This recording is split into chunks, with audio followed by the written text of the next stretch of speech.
नमस्कार, मैं doctor S के मिश्रा। आज आप लोगों को मुस्लिम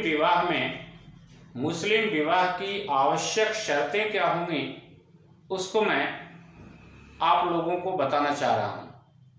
जनरली यदि आप लॉ के विद्यार्थी हैं, लॉ की पढ़ाई पूरी कर चुके हैं, तो मेरा अनुमान है, मेरा यह मानना है कि मुस्लिम विवाह की शर्तों के बारे में आप लगभग जानते ही होंगे कि किस आधार पर मुस्लिम विवाह वैध माना जाएगा और मुस्लिम विवाह की वैधता के लिए हमें कौन कौन सी शर्तें पूरी करनी होंगी, यानी essential conditions of valid Muslim marriage.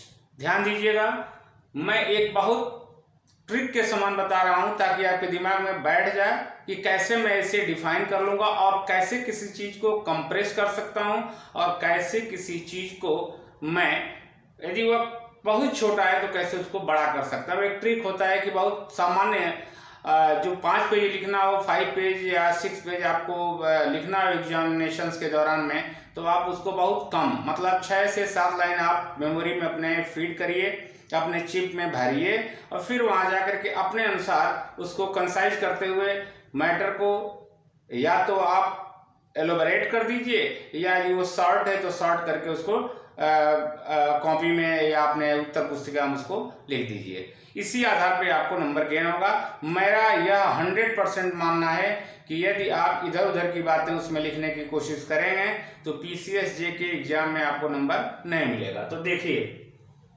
Essential conditions of valid Muslim marriage, मैंने 3 वर्ड यूज किया है। वैलिड मतलब वैध। दूसरा पॉइंट मैंने दिया है, दूसरे के नीचे मैंने अंडरलाइन किया है, वह है मुस्लिम।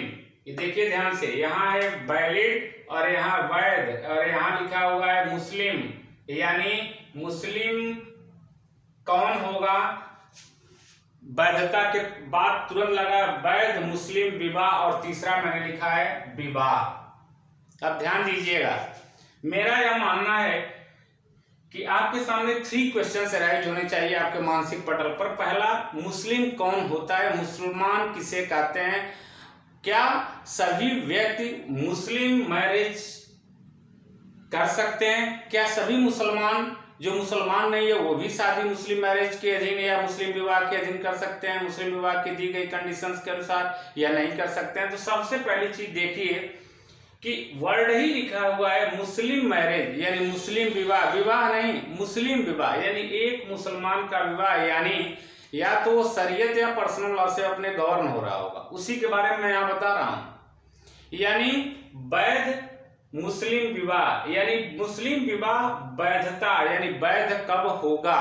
फर्स्ट, मुस्लिम कौन होगा।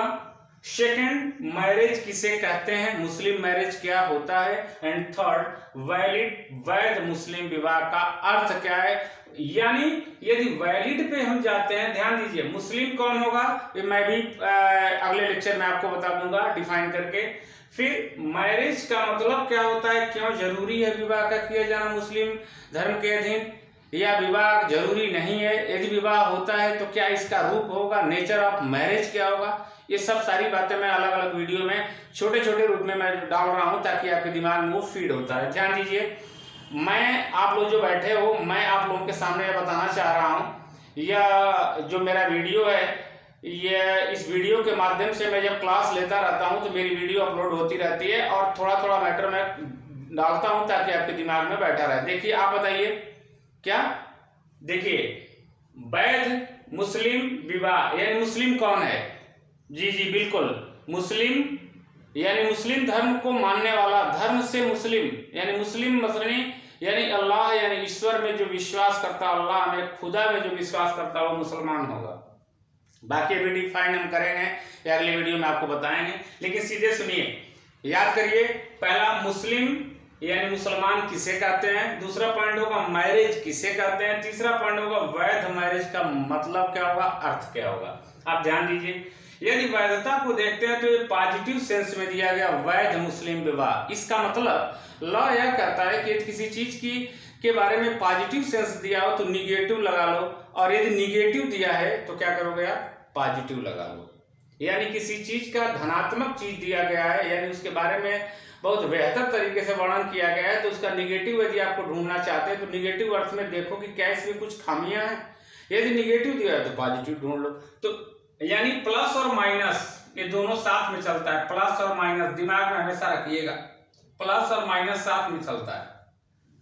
यदि धनात्मक है कोई चीज दी गई है और सही है ना, तो उसका ऋणात्मक भी होगा।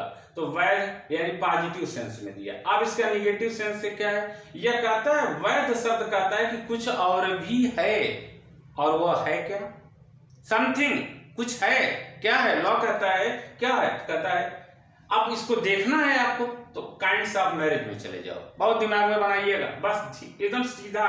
और ये मैं स्क्रिप्ट बता रहा हूं मेमोरी में रखने के लिए कि एग्जाम में कैसे आपको एलोबरेट कर देंगे। आगे देखिए, अब काइंड्स ऑफ मैरिज, अब मुस्लिम विवाह के काइंड्स में चले जाइए, यानी वैध दिया है तो विवाह कुछ और है। तो देखिए काइंड्स ऑफ मैरिज, मुस्लिम विवाह के कुछ प्रकार बताए गए हैं। कौन कौन से विवाह, जनरल, ये जनरल है काइंड्स ऑफ मैरिज, या जनरल यह दिया गया है, सामान्य यह नियम है कि या तो विवाह वैध होगा। इसको मुस्लिम में बोलते हैं शहीह, शहीह क्या बोलते हैं जी, हाँ शहीह, इसको बोलते हैं सहीह, यानी वैलिड मैरिज, यानी वैध विवाह, इंग्लिश में वैलिड, हिंदी में वैध, और आपके मुस्लिम यानी मुस्लिम विधि के अधीन शहीह।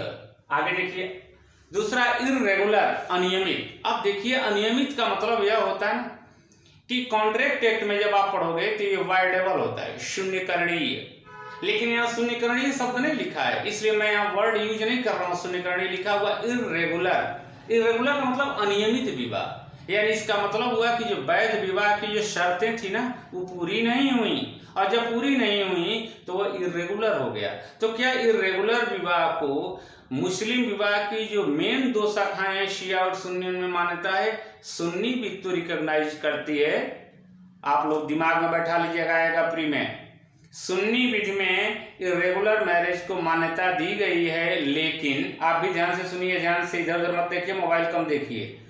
इर्रेगुलर विवाह में के संदर्भ में सुन्नी विधि रिकॉग्नाइज करती है, लेकिन शिया विधि इर्रेगुलर विवाह को मान्यता नहीं देती। तो ध्यान दीजिएगा। तीसरा है वाइड, यानी शून्य विवाह, यानी वह विवाह जो वैध विवाह की आवश्यक शर्तों को नहीं पूरा करता, उनका उल्लंघन करता है, साथ ही साथ जो निर्योग्यताएं विवाह की डिस्क्वालिफिकेशंस दी गई हैं उसका भी उल्लंघन करके वह विवाह करता है, तो वह विवाह शून्य हो जाएगा।